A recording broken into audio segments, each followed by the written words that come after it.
tribune de l'ONU, le chef de l'État a préconisé la réforme globale du Conseil de sécurité et des agences du système des Nations Unies. Il n'est pas juste que l'Afrique demeure le seul continent à ne pas avoir de représentation au Conseil de sécurité, alors que l'essentiel des enjeux démographiques, sociaux et environnementaux sont liés au continent, a martelé le président de la République. Le chef de l'État a mis sur la tolérance et la coopération internationale qui sont des valeurs essentielles de la charte de l'ONU. Au sujet de la situation dans l'Est de la RDC où des forces négatives sèment la terreur au sein des paisibles populations, le chef de l'État a rappelé sa proposition faite au 39e sommet de la SADC de mettre en place une organisation intergouvernementale réunissant 16 pays de la région et la création d'une coalition régionale, image de la coalition mondiale contre le terrorisme. Le président de la République a salué la solidarité manifestée par l'ONU et l'Union africaine dans la lutte contre l'épidémie d'Ebola qui sévit dans l'Est de la RDC. Plusieurs autres questions relatives,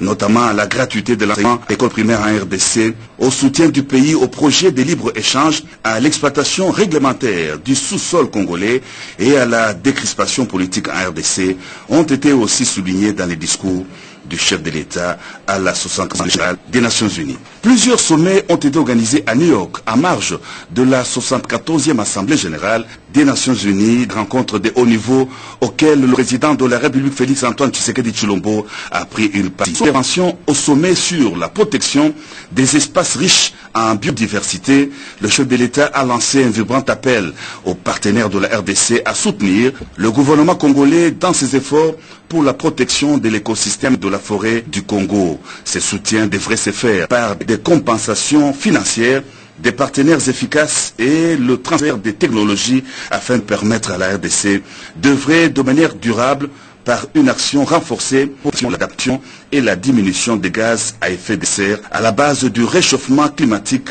de la planète, a indiqué le président de la République. La RDC appartient au massif forestier du bassin du Congo. Sa forêt s'étend sur une superficie de 154 millions d'hectares et couvre plus de 60% des forêts du bassin du Congo. D'un sommet à un autre, le président de la République Félix-Antoine Tshisekedi Tshilombo a participé au sommet sur l'action pour le climat à l'invitation du secrétaire général de l'ONU, Antonio Guterres. Intervenant au nom des États de l'Afrique centrale, le chef de l'État a mentionné que la région abrite l'un des plus beaux et plus importants patrimoines du monde dans le domaine forestier. Les forêts du bassin du Congo constituent une part importante de la réponse aux grands défis du changement climatique. Le chef de l'État a indiqué que la RDC s'est engagée à stabiliser son couvert forestier à 63% du territoire et à réduire de 17% ses émissions à 2030. Par ailleurs, le président de la République s'est déclaré favorable au Fonds mondial de réparation des victimes des violences sexuelles dans les conflits. C'est ce qui ressort de l'entretien qu'il a eu à New York avec Dr Denis Mukwege, prix Nobel de la paix.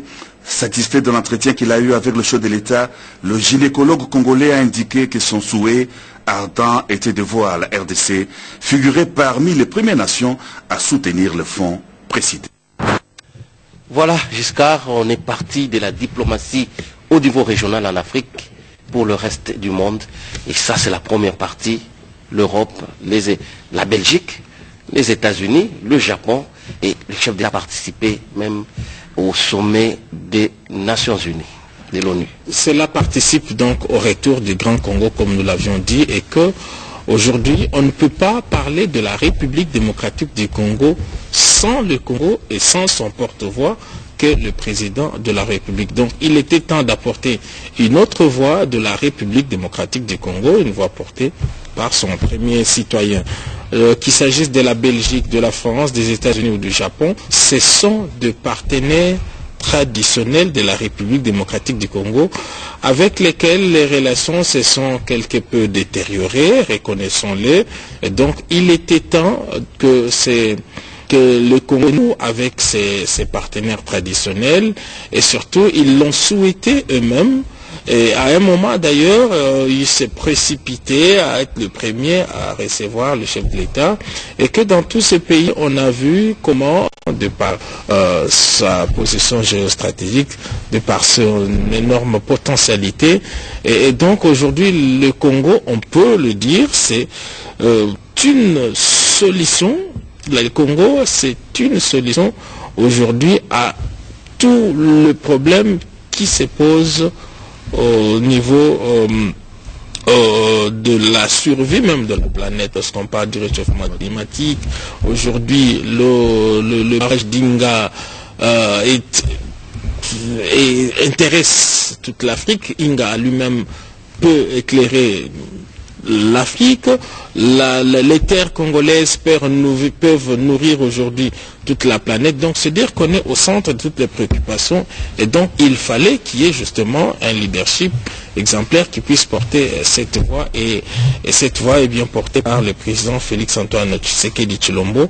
Et partout où il passe, il s'exprime, il parle, et les retombées sont là. On a parlé du Fonds monétaire international. Si les relations étaient coupées, c'est parce que justement nous avions une économie quelque peu exsangue, et qu'aujourd'hui, lorsqu'on connaît la rigueur des institutions de Bretton Woods, lorsqu'il y a les retours, ça signifie qu'il satisfait, contrairement à ces activistes, à ces cyber-activistes qui font distiller de discours mensongers. Aujourd'hui, l'économie a repris ses marques, et l'une des retombées significatives, c'est ce retour des institutions de Bretton Woods. Il y a le premier palier qui est déjà franchi, et puis il y a le second palier qui va arriver. Donc c'est dire qu'on est rentré dans les normes. Il est vrai qu'on vient de loin.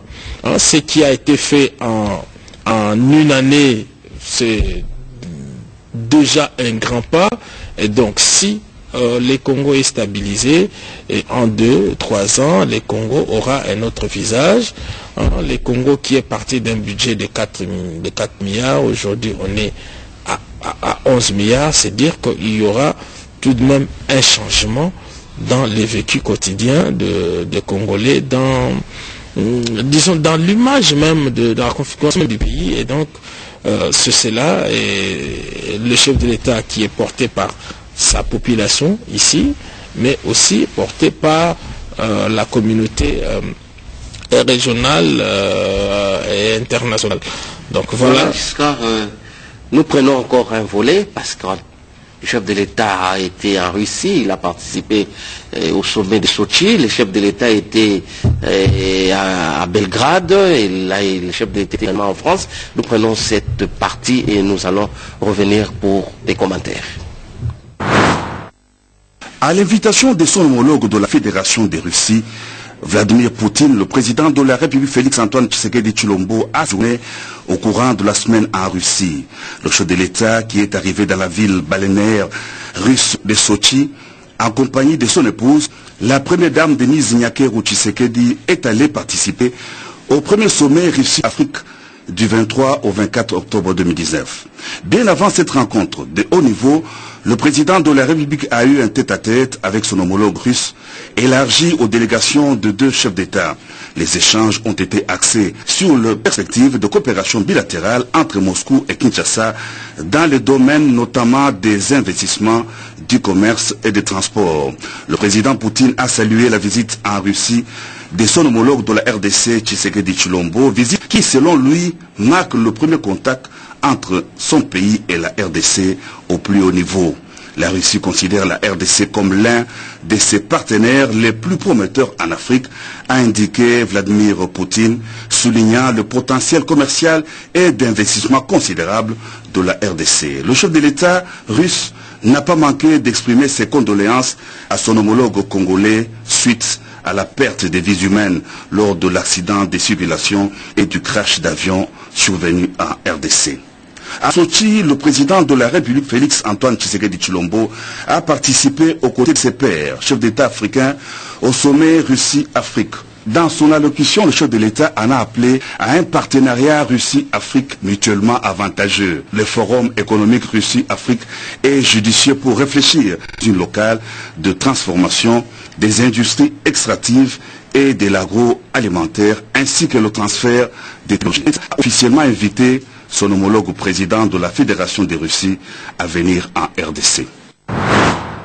Grande effervescence le dimanche 10 novembre 2019 à l'aéroport Le Bourget en France. La communauté congolaise s'est mobilisée pour réserver un accueil délirant au président de la République, Félix Antoine Tshisekedi Tshilombo, qui est arrivé en début de soirée à Paris en compagnie de son épouse, Denise Nyakeru Tshisekedi, au terme d'un séjour de 48 heures en Ouganda. À l'invitation du président de la République française, Emmanuel Macron, le chef de l'État est allé à Paris participer à la deuxième édition du Forum sur la paix qui s'est tenu du 12 au 13 novembre 2013. À la cette grande rencontre, le président français a reçu au perron de l'Élysée son homologue Félix Antoine Tshisekedi Tshilombo, à qui il a vivement souhaité la bienvenue en France.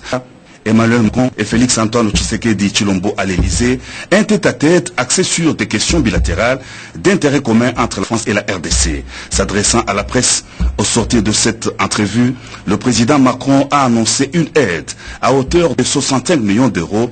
Il a aussi indiqué que la France va accompagner la RDC dans la lutte contre le groupe armé, en l'occurrence dans la partie est du pays. La coopération se fera en matière des renseignements, elle sera aussi militaire, a précisé le président français. Paris entend par ailleurs mener une action diplomatique dans le cadre des Nations pour sanctionner les leaders des groupes armés. La gratuité de l'enseignement de base a été encouragée par la France qui a décidé d'octroyer son aide substantielle de 23 millions d'euros en appui à cette gratuité et à la formation des enseignants de l'EPSP.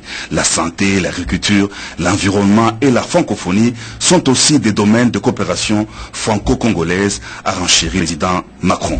Après Paris, c'est au tour de Berlin d'accueillir le président de la République, Félix Antoine Tshisekedi Tshilombo, en visite au travail dans la capitale d'Allemagne.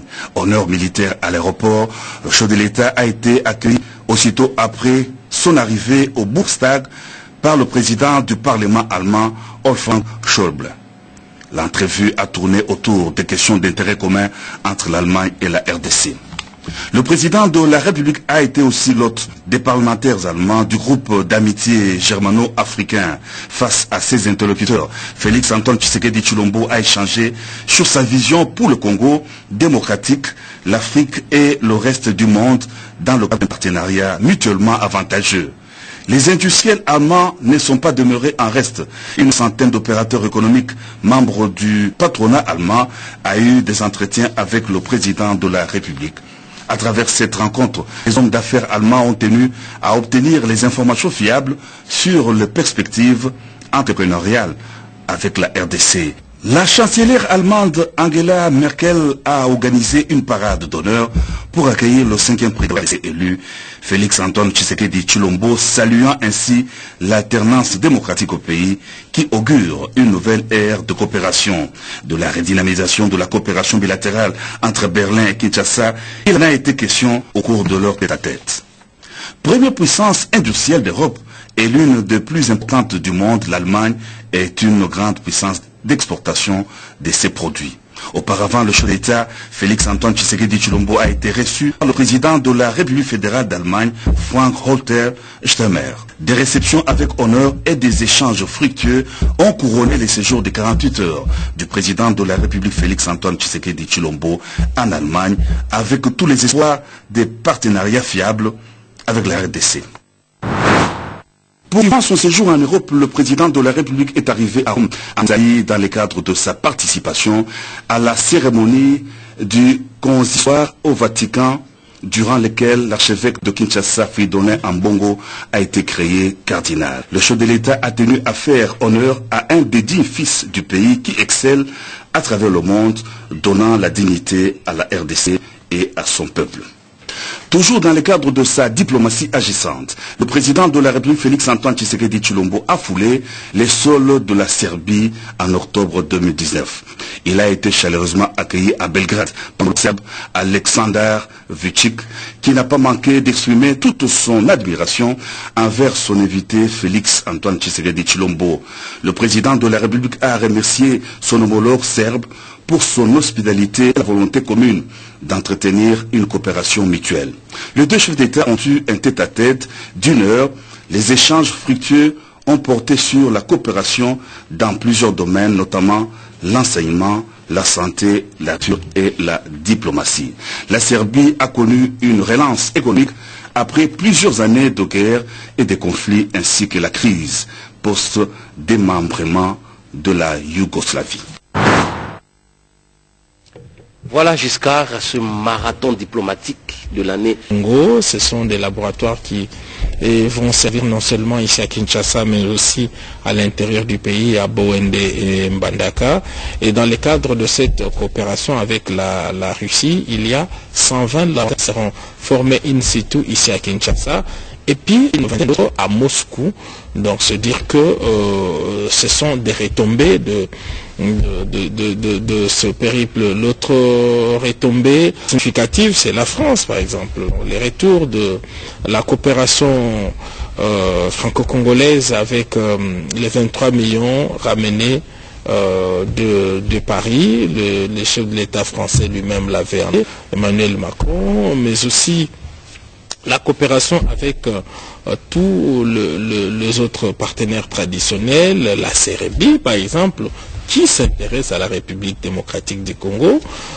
C'est l'Assemblée générale des Nations Unies, c'est dans les couleurs des Nations Unies que le président Vučić est venu lui-même chercher le chef de l'État congolais, Félix Antoine Tshisekedi Tshilombo, pour lui témoigner de son admiration. C'est dire que tout ce qui se passe en République démocratique du Congo est suivi de très près par le monde entier et par tout le partenaire traditionnel de la République démocratique du Congo. L'Italie, c'est aussi un partenaire traditionnel, particulièrement le Saint-Siège, parce qu'il s'est rendu pour justement pour le Saint-Siège, que le Saint-Père a rencontré les chefs de l'État 30 minutes avant le consistoire. Il avait reçu, on peut dire que c'était une rencontre informelle, parce que de manière formelle, les deux personnalités vont encore se rencontrer en début de cette année. Donc c'est la RDC. Et justement, Giscard, je tourne un peu vers Edith Tchala. Parlons du cas de l'Italie, où le chef de l'État italien a assisté à la création de Monseigneur Fedolé Ambongo comme cardinal. Et j'ai suivi le cardinal Ambongo à son retour qui disait, le Saint-Père lui a dit, mais finalement tu as ramené tout ton pays ici, y compris ton chef d'État, son président de la République. Oui, c'était quand même un honneur déjà pour le cardinal lui-même. Il a reconnu, le président de la République a tenu personnellement à être en Italie pour participer à cette cérémonie de création du cardinal congolais. Et cet honneur fait en sorte que le président de la République lui-même, qui est un chrétien, il ne faut pas être un magicien pour le découvrir. Il a témoigné à plusieurs reprises et très officiellement du monde. Il a été en Italie, il a participé à cette cérémonie. Monseigneur le cardinal Ambongo est revenu à Kinshasa. Il a été à la messe. Il a été à la messe, le président de la République. Cela prouve que le président de la République, partout où on parle de la République démocratique du Congo, on parle il se disponibilise malgré son agenda chargé pour être présent. C'est marquer en même temps le soutien de toute la République à tout ce qui s'est fait de bien en faveur des enfants de la République démocratique du Congo. Oui, Giscard. Oui, la RDC a une histoire particulière avec le Saint-Siège. D'aucuns peut-être ne le savent pas, c'est que la République du Congo a le plus grand nombre d'ecclésiastiques au monde, la plus grande concentration, c'est-à-dire les religieuses et religieux, le plus grand nombre de religieuses et religieux au monde, c'est en République démocratique du Congo, la plus grande communauté religieuse au niveau de Rome même, et à Rome où le rite congolais de la messe, qui avait été une invention du cardinal Malula, et d'ailleurs récemment, tout le monde a suivi, et pour la toute première fois, le pape a célébré la messe à Rome en rite congolais. Donc la plus grande communauté religieuse au niveau du Vatican et le Congo a l'aumônerie. Et renseignements pris sur place, ce sont des relations séculaires vieilles depuis le 15e siècle.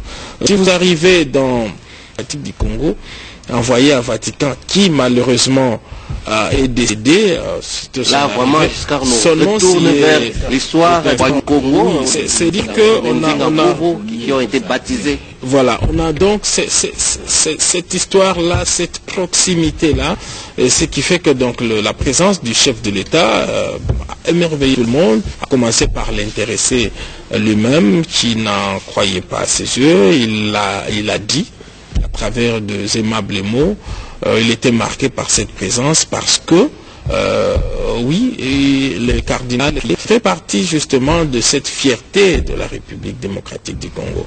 Voilà Giscard, oui. Je voulais ajouter, rapidement, nous sommes coincés par le temps. La République démocratique du Congo, c'est connu de tous, c'est un pays profondément ancré dans la culture catholique. Son histoire politique est intimement liée à celle de l'Église. Vous avez en 1960, avec les cardinals qui a impulsé un mouvement idéologique, la Renaissance africaine. Vous avez les années 90 avec la... C'est aussi un prince de l'Église qui était à la tête de cette conférence, le cardinal Monsengo. Vous avez voilà, mémoire fraîche. C'est toute une histoire entre les tout derniers apports de l'Église catholique pour le passage à l'alternance pacifique. C'est pour dire que le Congo doit également beaucoup à l'Église catholique, et surtout pour son rôle dans l'évolution politique. Justement, il dit, cette histoire-là n'a pas toujours été une histoire heureuse. Il y a eu des prises de position qui opposaient quelquefois, par rapport au secoué.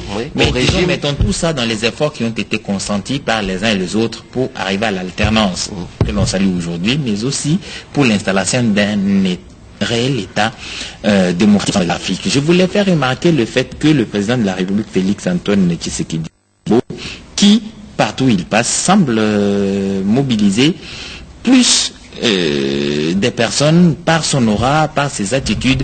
C'est faire remarquer aussi que les relations internationales n'ont pas une façon, n'ont pas une méthode fermée au standard de procéder. Ce sont des sciences humaines, ça dépend du prestige personnel de l'acteur en question et cela implique une certaine approche personnelle de ce que l'on veut avoir et de comment on peut l'obtenir. Si on estime, comme le président de la République montre clairement que l'extérieur peut nous apporter ce que nous avons déjà au pays pour que nous nous développions le plus rapidement possible, il s'est mis en danse et il va partout où il le faut pour mobiliser les partenaires extérieurs afin qu'ils contribuent eux aussi d'une certaine manière au développement de la République. Voilà, Edouard Tchala, le président de la République n'a pas été qu'à l'extérieur, en Afrique et au monde, et le président n'a pas seulement connu des moments de gaieté pour le Congo, il y a eu des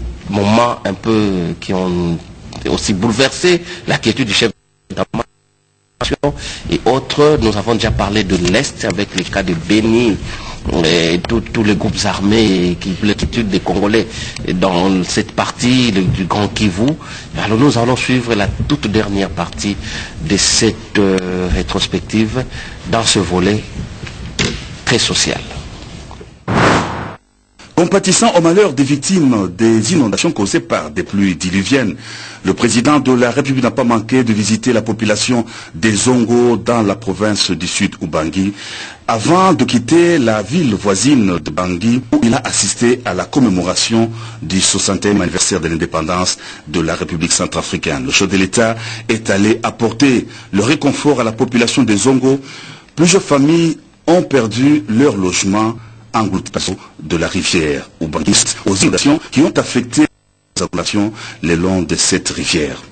À Kinshasa, le président de la République est allé réconforter les sinistrés des inondations à la commune de Limete. Toujours proche de la population, Félix-Antoine Tshisekedi Tshilombo a emprunté les avenues Bouez pour que les sinistrés soient relocalisés provisoirement et définitivement. Ce mardi 26 novembre 2010 a causé d'énormes dégâts, des pertes en vies humaines dans quelques quartiers des municipalités de la ville de Kinshasa. Toujours proche de la population, le président de la République Félix-Antoine Tshisekedi Tshilombo a consacré l'après-midi de cette journée à la visite de différents sites érosifs pour s'enquérir personnellement de la situation sur le terrain et apporter les réconforts aux sinistrés. Son épouse, le chef d'État qui ont été au bon jeté sur la rivière Kalamu entre Lemba Super et la commune de Ngaba. Les eaux coulent normalement à cause du pont. Le président de la République qui avait dans sa suite le directeur de cabinet Vital Kamere de Lemba s'est rendu compte de la gravité de l'État, s'est rendu dans les moindres quartiers, compatir avec les familles sinistrées et toucher du doigt la réalité en vue d'éventuelles solutions d'urgence. Partout où il est passé, la population a apprécié à sa juste valeur la présence du chef de l'État sur les lieux des sinistres. Toujours à Livoulou, une partie de l'université a été emportée par la pluie diluvienne, empêchant l'accès à l'université de Kinshasa. Le président de la République s'est imprégné de la situation avant de donner des instructions précises pour remédier à la catastrophe dans les sites sous menace des érosions. Voilà, Giscard, nous l'avons vu, le président de la République, en père de famille, en père de la nation, numéro 1 congolais, le premier citoyen congolais, il est allé au chevet des populations touchées par les inondations. Non seulement qu'il est allé au chevet, mais il y est allé très vite. Ça signifie qu'il y a cette relation particulière avec la population, que plus souvent on reproche aux politiques le fait d'être coupé de la réalité.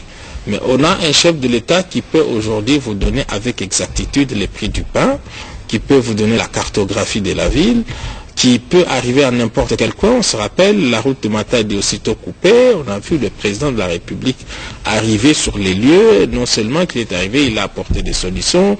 Dans les quartiers Livoulou, je crois que c'était la première fois qu'il recevait la présence d'un chef de l'État. Nous, beaucoup découvrent à travers le reportage de la...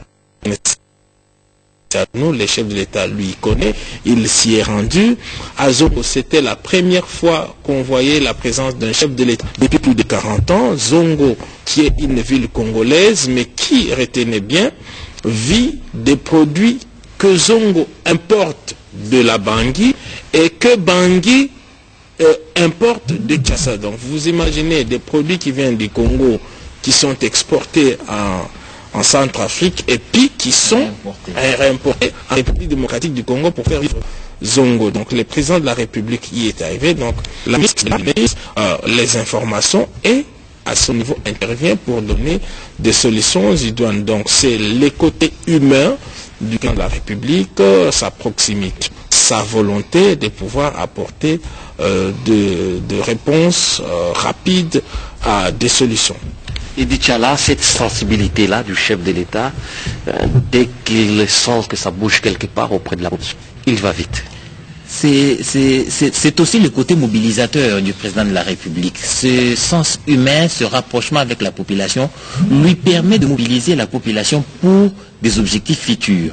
Le président, en tant que chef de l'État, a besoin du soutien de sa population pour s'engager sur des fronts beaucoup plus importants pour la République. Et cette proximité lui permet, chaque fois qu'il en a besoin, de passer les messages. De passer le message de développement, le message de volonté d'ensemble pour engager des batailles futures auxquelles la République démocratique du Congo est confrontée. Vous ne pouvez pas, en tant que chef, être loin de votre peuple et penser que vous vous battez pour ce peuple-là. Il faut être très proche de ce peuple pour savoir de quoi il a besoin afin de réorienter ses actions et ses tirs. C'est cette politique de proximité avec son peuple. Politique de proximité qui est tout un message. Moi je me dis, le fait que le chef de l'État est allé directement à la rencontre du citoyen congolais, c'est une matière à réflexion pour l'exécutif national. Ce qui concerne la gestion des catastrophes, moi je me dis, ce n'était pas une simple...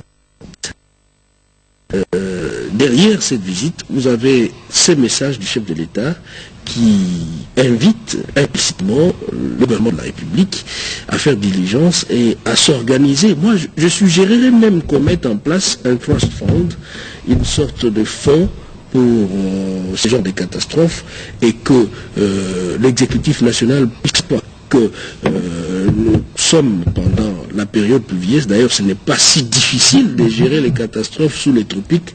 Ailleurs, vous avez 4 saisons.